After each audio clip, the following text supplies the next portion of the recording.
Hello hello. तो कैसे हैं आप लोग? तो मैं आपका भाई यो रामलाल आ गया भाई लास्ट क्लास में वेव ऑप्टिक्स के, जिसके बाद हम स्टार्ट करेंगे कौन सी क्लास, अपनी लास्ट क्लास जो कि इस सीरीज का एंड होगी, जिसका नाम है यूनिट एंड डायमेंशन।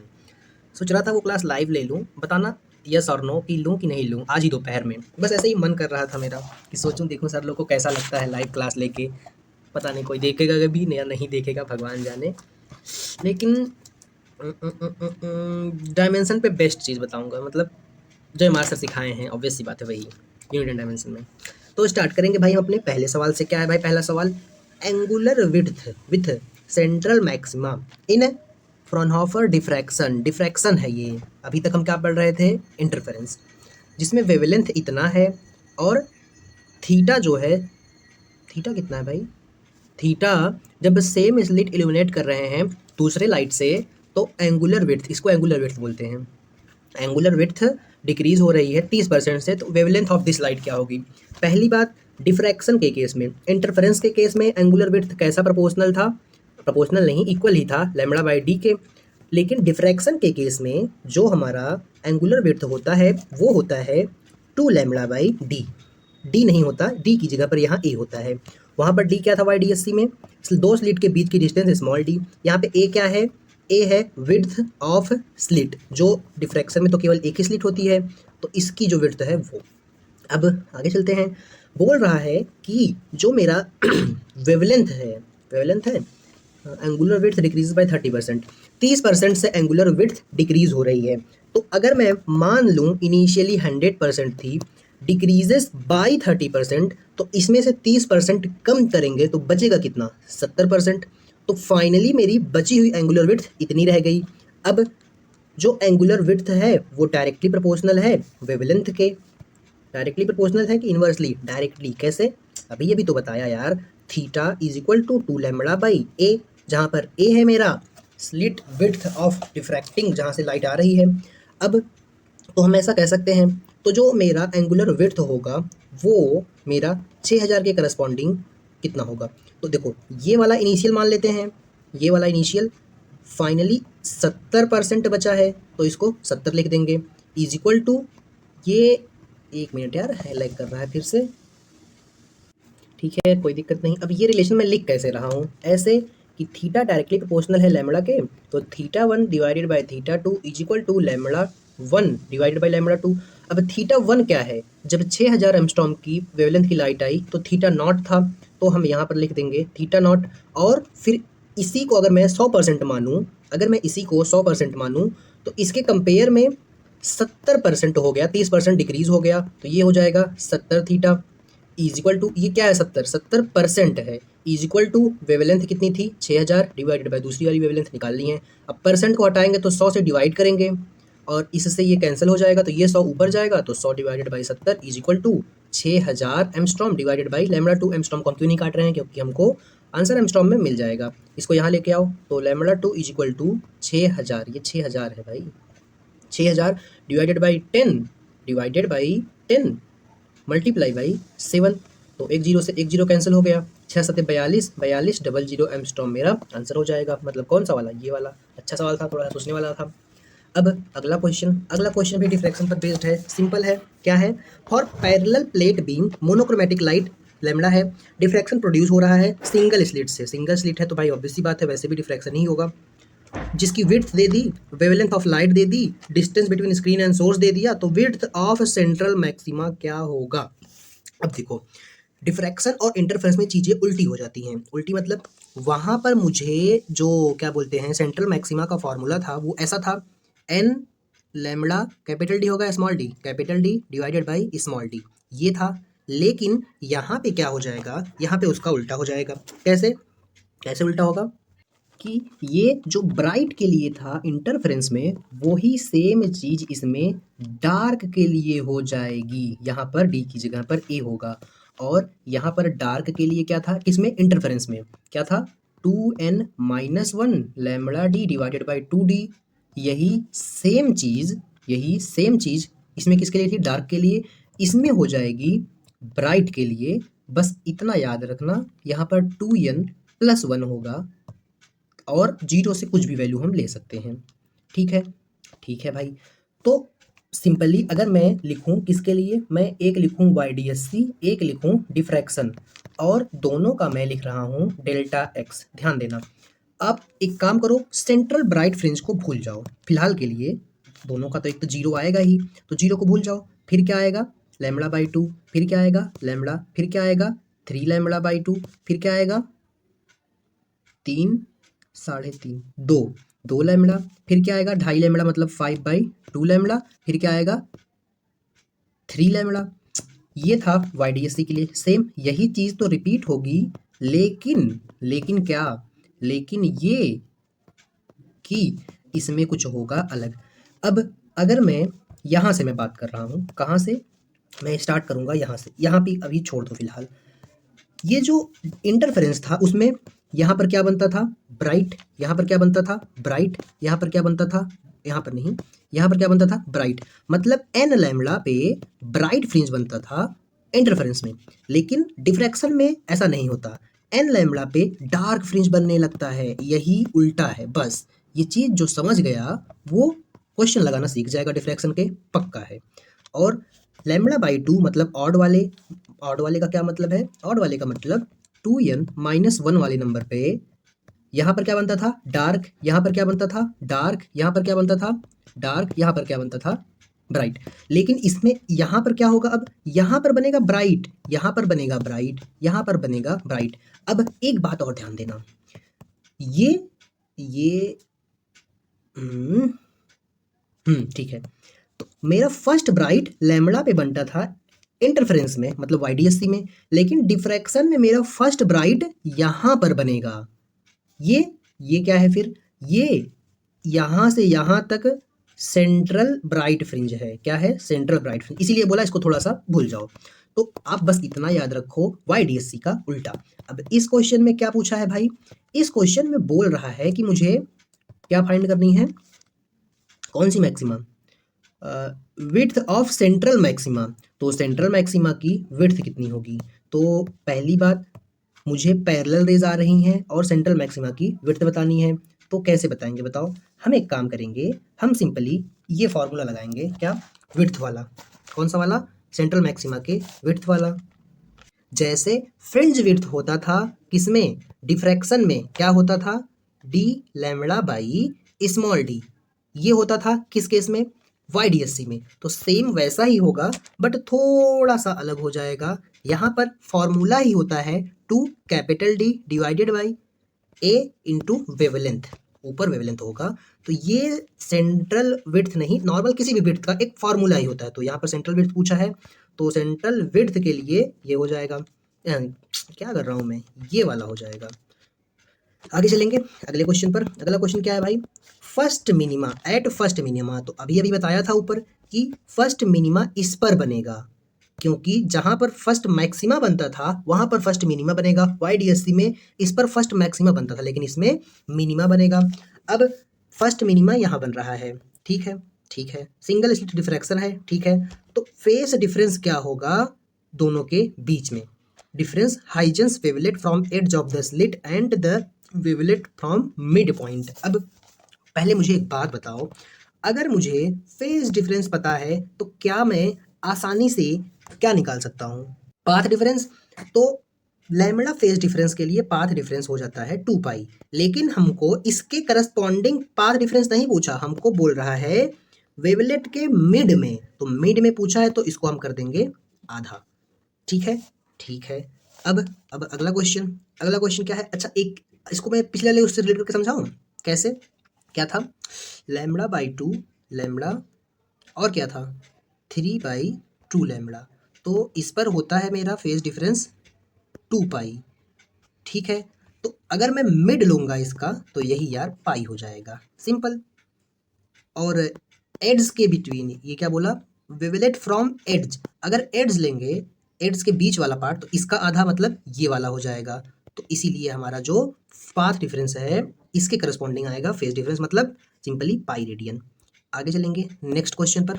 अगला क्वेश्चन क्या है भाई, एक डिफ्रैक्शन हो रहा है, ठीक है, होने दो। सिंगल स्लिट है, first minima observed eight 30 degree angle, इतने डिग्री पर फर्स्ट मिनिमा बन रहा है, इतनी वेवलेंथ है, तो फर्स्ट सेकेंडरी मैक्सिमा किस एंगल पर ऑब्जर्व होगी। अब क्वेश्चन में बोल दिया फर्स्ट मिनिमा है, तो फर्स्ट मिनिमा इसी पाथ डिफरेंस पर ऑब्जर्व होती है। हाँ, और जो ये फॉर्मूला बना था ना वो इसी के ओरिजिन से बना था, a sine theta is equal to a y by capital D. अब यही मेरा क्या था, पाथ डिफरेंस। ये पाथ डिफरेंस को यूज करके इसी से वो जो फॉर्मूला वाला पार्ट बना था वो बनता है। जैसे जैसे YDSC में path difference is equal to D Y by capital D था, बस उसी तरह से। अब वहाँ पर ए साइन थीटा है, मुझे थीटा दे दिया है। अब दूसरी बात, कौन सी दूसरी बात, कि ए की वैल्यू हमें कैसे निकालेंगे, कट जाएगी, उसका टेंशन नहीं है। दूसरी बात क्या बोल रहा है, फर्स्ट सेकेंडरी मैक्सिमा। अब फर्स्ट सेकेंडरी मैक्सिमा मतलब a sine theta is equal to, इसके लिए पाथ डिफरेंस कितना होता है भाई, 3 लैम्बडा बाई 2। अभी भी बताया था, ऊपर जो बनाया था ना, ऐसे ऐसे ऐसे ऐसे शौक के लिए नहीं बनाया था, कंपेयर करने के लिए बनाया था। मेरा जो फर्स्ट ब्राइट फ्रिंज होगा वो यहाँ पर होगा। अब आप बोलेंगे यहाँ पर कहाँ होगा, यहाँ पर होगा ना। अरे भाई ये सेंट्रल मैक्सिमा है या ये जीरो पर है, आप ऐसा भी कह सकते हैं, क्योंकि ये जीरो से लगा के यहाँ तक ब्राइट फ्रिंज होता है, समझे। तो फर्स्ट मैक्सिमा यही होगा, ठीक है। अब ये दोनों तो इक्वल है, तो दोनों को इक्वेट कर दो। और क्या करना है भाई, कैसे इक्वेट करेंगे भाई, ऐसे कैसे इक्वेट कर देंगे। एक काम करो फिर, दोनों को डिवाइड कर दें। हैं, जब डिवाइड कर देंगे तो क्या होगा, ए से ए कैंसिल, ये किसके बराबर था, अरे यार ये तो सिंपल लैम्बडा के बराबर था। तो इसको हम डिवाइड कर रहे हैं, ए से ए कट गया, और इस केस में एंगल 30 डिग्री था, तो sine 30 divided by sine theta, lambda से लैम्बडा कटेगा और ये 2 चला जाएगा ऊपर, तो 2/3 हो जाएगा। और एक चीज़, फिर उसके बाद हम सारी वैल्यूज रख देंगे। साइन 30 की वैल्यू कितनी होती है, 1/2, तो 1/2 नीचे चली आएगी, ये हो जाएगा sine theta is equal to 2/3, दो को इस साइड लेके जाएंगे, तो 1/साइन थीटा हो जाएगी 4/3। मुझे क्या चाहिए, साइन थीटा पलटी मार दो, तो 3/4 हो जाएगा। अगर सिर्फ थीटा लिखना है तो साइन इनवर्स ऑफ 3/4। थोड़ा सा घुमाने वाला क्वेश्चन था, ज़्यादा नहीं। ये जो फर्स्ट ब्राइट है और जो फर्स्ट डार्क है, फर्स्ट मिनिमम मतलब फर्स्ट डार्क है, इसका कंसेप्ट यूज हो रहा था, मतलब 3/4। आगे चलेंगे नेक्स्ट क्वेश्चन में। अगला क्वेश्चन क्या है भाई, parallel beam of monochromatic light है जिसका वेवलेंथ हमको दिया है, नॉर्मल इंसिडेंस है, सिंगल स्लिट एक्सपेरिमेंट है, light is focused bye biconvex. अब पहले बता दूं कि डिफ्रैक्शन के लिए जो लाइट आती है वो पैरेलल रेज आनी चाहिए। तो अगर पैरेलल रेज आ रही है तो पैरेलल रेज तो बहुत दूर से आती है, इन्फिनिटी से आती है, तो ऐसा तो हम कर नहीं पाएंगे। तो हम एक काम करते हैं, हम कॉन्वेक्स लेंस को यूज़ करते हैं और उस पर पैरेलल रेज पढ़ाते हैं, उसके फोकस पे पैरेलल रेज मारते हैं तो वो पैरेलल लाइन देती है। उसके फोकस पर हम रेज मारेंगे तो देखो कॉन्वेक्स लेंस में क्या होता है, अभी पढ़ा था, अगर फोकस से कोई रे पास करती है तो पैरेलल निकलती है, अगर कोई रे पैरेलल इस पर आती है तो फोकस से पास करती है, इसीलिए इसको यूज़ किया जाता है। और डिफ्रैक्शन के केस में हमको जो लाइट आती हुई दिखनी चाहिए इस स्लिट में, वो इन्फिनिटी से आनी चाहिए, ठीक है। बस इसका ये मतलब था बताने का। अब first minima will be formed for an angle of diffraction is equal to, first minima किस एंगल के लिए बनेगा। अब पहले बता दें, अभी हमने लिखा था, क्या लिखा था, फर्स्ट मिनिमा लैम्बडा पे बनता है, पहली बात। और जो हमारा इसके करस्पॉन्डिंग पाथ डिफरेंस होता है वो ए साइन थीटा होता है, जो कि इज इक्वल टू होता है लैम्बडा के। ये पाथ डिफरेंस का जनरल फार्मूला है, वो जो 2n-1 n वाला था ना, उससे भी पहले वाला फार्मूला। तो मुझे क्या चाहिए, साइन थीटा चाहिए, साइन थीटा हो जाएगा लैम्बडा बाई ए। लैम्बडा की वैल्यू रखो कितनी है भाई, 5000 एम्स्ट्रॉम है, ए की वैल्यू कितनी है 0.001, तो आप कह सकते हैं 10⁻³ इंटू 10⁻³ जब हम इसको सॉल्व करेंगे तो हमारा जो आंसर है ये 6 ऊपर चला जाएगा, ये हो गया 5000, 6 ऊपर जाएगा तो 6 पावर इसकी कैंसिल होगी, बचेगी 4 पावर, 3 पावर ये खा जाएगा, तो क्या बचेगा 0.5 बचेगा। 0.5 मतलब 1/2। साइन थीटा की वैल्यू 1/2 कब होती है, जब 30 डिग्री एंगल होता है हमारा, मतलब ये वाला। आगे चलते हैं अगले क्वेश्चन पर। नेक्स्ट क्वेश्चन क्या है, एक बीम ऑफ लाइट है जिसकी वेवलेंथ हमको दे दी है, कहाँ से, डिस्टेंस सोर्स से, मतलब इन्फिनिटी से रे ऑफ लाइट आ रही है, सिंगल स्लिट एक्सपेरिमेंट है, इसका मतलब क्या है, डिफ्रैक्शन है। Resulting diffraction pattern observed on screen, ये दे दी कैपिटल डी की value. Distance between first fringe on either side of central bright fringe, यहाँ पर स्क्रीन होगी, मान लो यहाँ पर कुछ सेंट्रल ब्राइट फ्रिंज बन रहा है, तो ये क्या बोल रहा है पता है, distance between first dark on either side, दोनों साइड ब्राइट फ्रिंज के डिस्टेंस बतानी है। कैसे बताएंगे? तो वही ऊपर जो फ्रिंज विड्थ वाला एक फार्मूला लगाया था, विड्थ लिखा था ना, 2 lambda into capital D divided by small D, इसी को यूज़ करेंगे।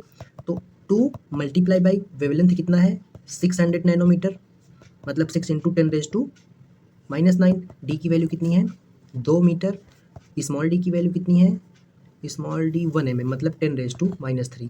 इसको जब हम सॉल्व करेंगे तो हमारा जो आंसर है वो कितना आ जाएगा 2.4 mm के ऑर्डर में, 2.4 mm के ऑर्डर में। ये सेंटीमीटर नहीं mm है, मैं एडिट कर दूंगा। आगे चलते हैं नेक्स्ट क्वेश्चन पर।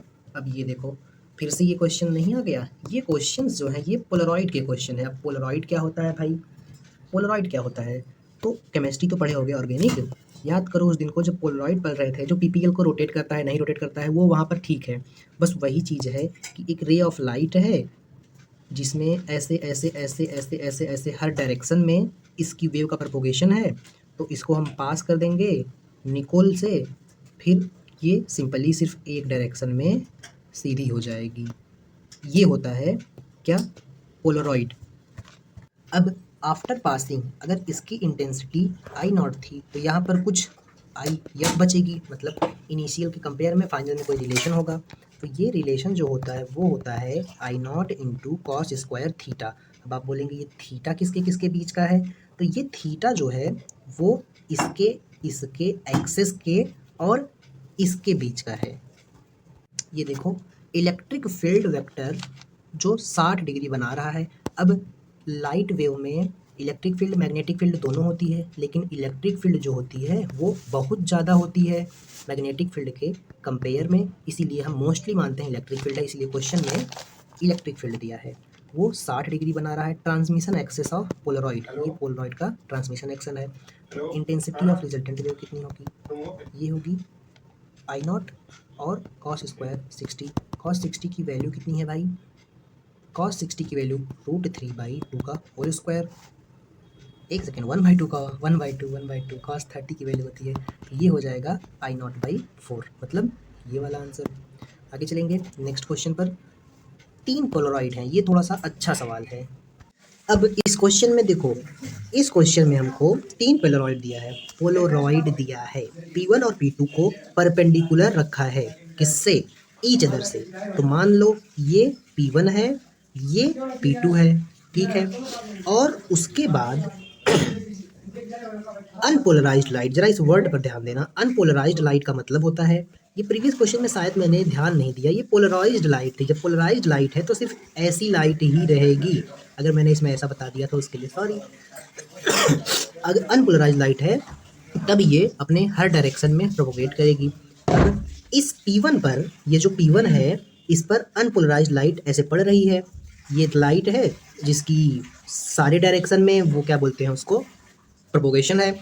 अब ऐसा तो है नहीं कि यहाँ पर केवल एक है, यहाँ पर इस केस में केवल ऐसी लाइट थी और उसके बाद जो पोलरॉइड था मेरा वो मेरा 60 डिग्री पर था, मतलब ऐसे था।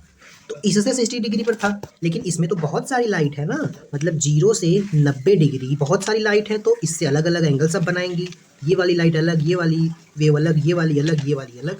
तो हम यहाँ पर जो इसके बाद का आई फाइनल लिखेंगे, इस बात को आप ध्यान रख लीजिए। अनपोलराइज्ड लाइट के लिए ये हो जाएगा कॉस स्क्वायर थीटा। लेकिन 0 से 90 के बीच है तो हमको इसको एवरेज लेना पड़ेगा, मतलब मीन लेना पड़ेगा। तो कॉस स्क्वायर थीटा का मीन क्या होता है? याद करो अल्टरनेटिंग करंट का वो लेक्चर, जब सर ने बताया था चाहे फुल वेव साइकिल हो चाहे हाफ वेव साइकिल हो, अगर कॉस स्क्वायर थीटा का हम मीन लेते हैं, मीन लेने का क्या मतलब है? कोप्चा लेना, तो वो हाफ आता है। तो अगर अनपोलराइज्ड लाइट किसी पोलराइड से पास कर रही है तो उसकी इंटेंसिटी सिंपली हाफ हो जाएगी, इसकी जगह पर हाफ आ जाएगा तो ये हाफ हो जाएगा। तो यहाँ पर जो इंटेंसिटी होगी वो I0/2 होगी। अब जो P3 रखा है, P3 वो कैसा है? वो P1 और P2 से 45 डिग्री पर है। तो मैं कह सकता हूँ कि ये ऐसा है। देखो ये दोनों एक दूसरे के परपेंडिकुलर थे, ऐसे ऐसे। ये देखो ये हो गया मेरा P2, ये हो गया P1। अब इन दोनों से 45 डिग्री रखना है तो ऐसा रखना पड़ेगा P3 को P3 को ऐसे ही रख देंगे, ठीक है। तो यहाँ से जो लाइट आई है तो कैसी लाइट पास होगी, ऐसा है मेरा पोलराइड ऐसा है तो लाइट ऐसी वाली आएगी, ऐसी वाली आएगी। तो ये कितना डिग्री एंगल बनाएगी, 45 डिग्री इस लाइट की इंटेंसिटी से। तो I0/2 इस पोलराइड के लिए इनिशियल हो जाएगा। फिर यहाँ से जो फाइनल लिखने का वो क्या होगा, 45 डिग्री पर है तो ये इनिशियल है, मतलब I0/2 multiply by cos square कितना डिग्री है, 45 डिग्री। तो I0/2 कॉस स्क्वायर की वैल्यू कितनी होती है, 1/√2, 1/√2 का होल स्क्वायर 1/2। तो फाइनल जो होगा इस पोलराइड के लिए इनिशियल ये था, फाइनल ये मैंने निकाल लिया, कितना हो गया I0/4। अब इस पोलराइड के लिए P2 के लिए I0/4 मेरा क्या है, इनिशियल इंटेंसिटी। तो इससे फाइनल कितना निकलेगा। अब यहाँ पर जो लाइट आएगी वो कैसी इंटेंसिटी की आएगी, वो मेरी I0/4 इंटेंसिटी की आएगी, मतलब इनिशियल I0/4 है। तो यहाँ पर भी वही फॉर्मूला लगाएंगे, I फाइनल इस पोलराइड के लिए I इनिशियल, ये जो P2 है इसके लिए I इनिशियल I/4 हो जाएगा। और कॉस स्क्वायर 45 यहाँ पर भी होगा, क्योंकि एक P1 ऐसा था, P2 ऐसा था, P3 ऐसा था। तो ये इससे 45, ये इससे 45, तो यहाँ पर भी थीटा मेरा 45 ही है। √45 कॉस स्क्वायर की वैल्यू 1/√2 होती है, तो I0/8 मेरा आंसर हो जाएगा, मतलब ये वाला अच्छा सवाल था। अब अगर यहाँ पर एक बात बताओ, यहाँ पर अगर I0 था तो I0 से I0/8 हुआ है, कितना टाइम्स कम हुआ है, आधा कम होता, मतलब 50% डिक्रीज होता, 50% होता तो I0/2 होता। I0/4 मतलब 25% और I0/8 मतलब 25 का भी आधा, कितना 12.5। अब दो Nicol oriented with principal axes making 60 degree, the percentage incident unpolarised light which is passing through system.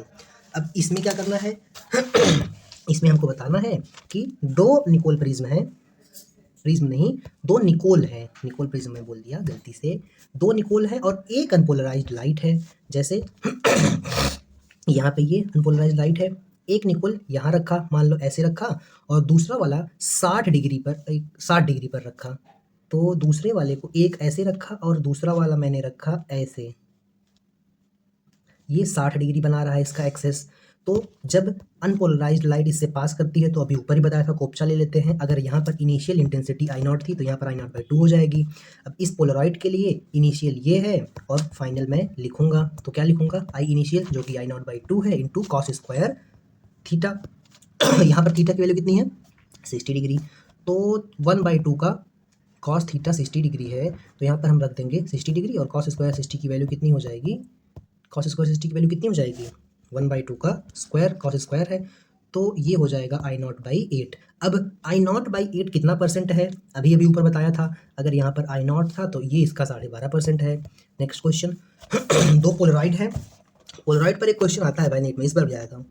दो पोलराइड है oriented with their plane perpendicular to incident radiation and transmission axes making angle 30 degree which each other.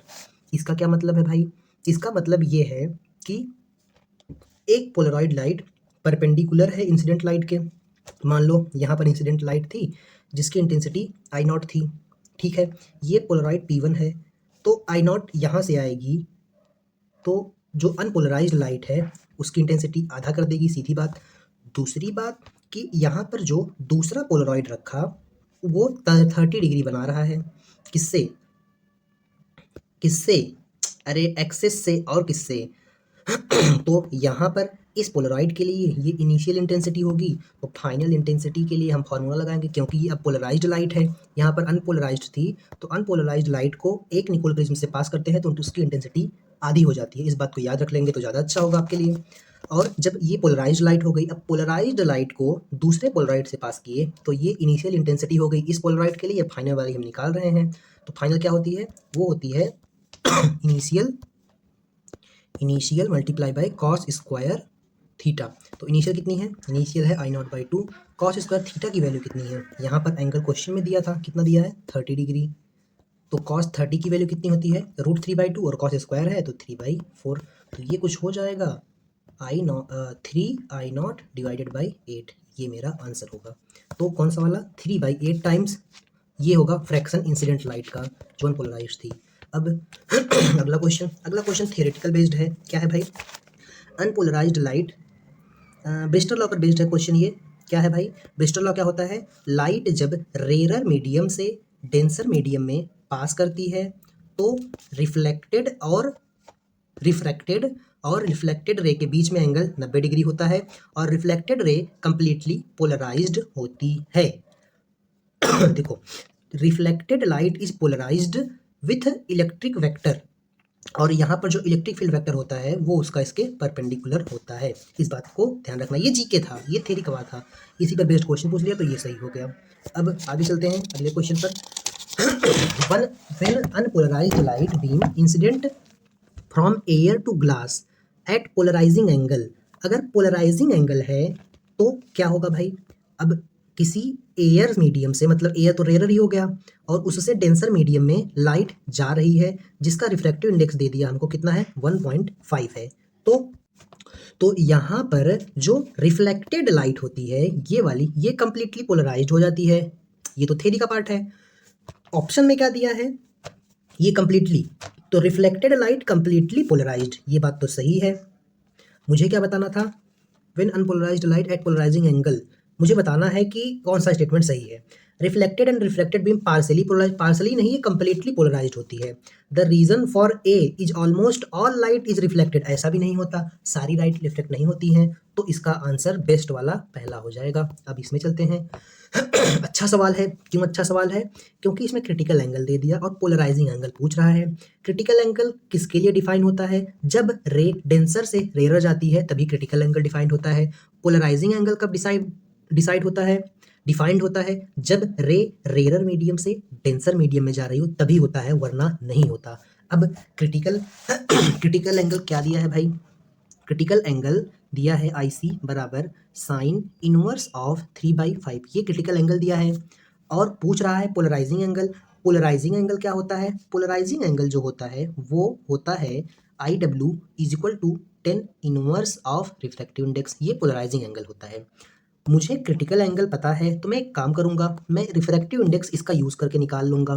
कैसे? Sign को इस side लेके आओ, sine IC is equal to 3/5 हो गया। ठीक है। और फॉर्मूला क्या होता है क्रिटिकल एंगल का? यही होता है कि sine IC is equal to 1 divide by refractive index, ये फॉर्मूला होता है। अब अगर मैं इस 3 को एक काम करूं, नीचे लेके जाऊं तो मैं एग्जैक्टली इससे कंपेयर कर पाऊंगा। तो ये 5/3 लो आ गया, तो ये मेरा क्या आ गया? Refractive index. कंपेयर कर लो। अब मुझे क्या चाहिए था? Polarising angle. पोलराइजिंग एंगल को हम लोग IW बोल देते हैं, वो जो कि होता है 10 इनवर्स ऑफ रिफ्रैक्टिव इंडेक्स कितना आया है? 5/3। तो ये मेरा आंसर हो जाएगा। मतलब कौन सा वाला? 10 इनवर्स 5/3। और इसी पोलराइजिंग एंगल को हम ब्रिस्टर एंगल भी बोल सकते हैं। अब ब्रिस्टर एंगल क्या होता है? तो वही पोलराइजिंग एंगल को ही हम ब्रिस्टर एंगल भी बोल सकते हैं, जो कि होता है 10 inverse of refractive index of medium. मतलब ये तो नहीं, ये तो नहीं, ये तो नहीं, ये वाला हो जाएगा। Simply formula based question. अब यहाँ पे आते हैं। Brewster angle IB for interface should be. अब ये बहुत ही बेहतरीन सवाल है। ये मेरा रेयर मीडियम, ये मेरा डेंसर मीडियम, ये रे ऑफ लाइट आई, ये हल्का सा, ये रे ऑफ लाइट आई, ये इसको सीधा जाना था बट डेंसर मीडियम में आई तो थोड़ा सा इधर बढ़ी और कुछ लाइट रिफ्लेक्ट हो गई। ये है मेरा नॉर्मल, और इसके बीच किसके? रिफ्रैक्टेड और रिफ्लेक्टेड के बीच में एंगल 90 डिग्री है। ठीक है। अब क्वेश्चन में क्या बोल रहा है कि ब्रिस्टर एंगल क्या होता है? तो IB ब्रिस्टर एंगल है। मुझे बताना है कि ये क्या से क्या हो सकता है। तो हमको ये पता है कि IB जो होता है वो 10 इनवर्स ऑफ म्यू हो सकता है। अब 10 इनवर्स ऑफ म्यू का क्या मतलब है? ये मतलब है कि 10 की जो वैल्यू है, 10 को इधर लेके आओ, जो एक काम करो, 10 इनवर्स ऑफ 10 सिंपली हो जाएगा, इनवर्स नहीं होगा। IB is equal to refractive index, ये इसके रिफ्रैक्टिव इंडेक्स के बराबर होता है। अब ब्रिस्टर एंगल तभी बनता है या ब्रिस्टर लॉ तभी होता है जब रेयर से डेंसर में पास करती है, और ये जो रिफ्रैक्टिव इंडेक्स है ये मीडियम का है, ये मीडियम का रिफ्रैक्टिव इंडेक्स है, मतलब 10 थीटा की ऐसी वैल्यू होनी चाहिए। ये रेयर है, ये डेंसर है, तो इसका रिफ्रैक्टिव इंडेक्स हमेशा 1 से ज़्यादा होना कंपलसरी है to find I B, Brewster angle बनने के लिए। तो यहाँ पर टेन थीटा की जो वैल्यू होगी उसको हमेशा एक से बड़ी ही रहना पड़ेगा। मतलब टेन थीटा की कौन सी वैल्यू होती है 45 डिग्री, तो 45 डिग्री से तो बड़ा ही चाहिए, लेकिन हमको 90 से छोटा चाहिए, क्योंकि 90 पर टेन थीटा की वैल्यू इनफाइनाइट हो जाती है। तो ये जो आई बी होगा 45 से बड़ा होगा, 90 से छोटा होगा। अगर आपको सिर्फ 45 वाला कंसेप्ट पता होता तब भी आप सही कर ले जाते, क्योंकि इसका रिफ्रैक्टिव इंडेक्स 1 से ज़्यादा होना चाहिए, उसके लिए टेन थीटा 45 से बड़ा होना चाहिए। Next question, which of the following phenomena not common in sound and light, मतलब साउंड और लाइट दोनों में हो रहा है, दोनों में नहीं हो। तो इंटरफेरेंस तो दोनों में हो जाता है, डिफ्रैक्शन भी दोनों में हो जाता है, रिफ्लेक्शन भी दोनों में हो जाता है, पोलराइजेशन दोनों में नहीं होता। साउंड में पोलराइजेशन नहीं होता, साउंड में केवल रिफ्लेक्शन, डिफ्रैक्शन, इंटरफेरेंस हो सकता है। लेकिन ब्राउन स्टैंडर्ड बतानी है रेनबो के रिस्पेक्ट में क्या होता है भाई। रेनबो हम पहली बात एक बात बताएं, जो रेनबो होता है, अगर सन यहाँ है मान लो वेस्ट में है, तो हम रेनबो को ईस्ट में ऑब्जर्व करते हैं, हम यहाँ देखेंगे तब रेनबो बनेगा। बस इसी पर बेस्ड ये क्वेश्चन है। Rainbow combined effect of dispersion, refraction, reflection, सही बात है, लेकिन हमको गलत बतानी है। तो observer can see rainbow in front toward the sun, सूरज के सामने, अगर ये बंदा खड़ा है ऑब्जर्वर, इसके सामने सूरज है, तो क्या ये यहाँ रेनबो देखेगा? गलत, ये बैक में उसके रेनबो देखेगा। तो कौन सा वाला ऑप्शन सही हो जाएगा? ये वाला ऑप्शन, क्योंकि यही गलत है, फ्रंट में नहीं देखेगा, सन के बैक में दिखेगा।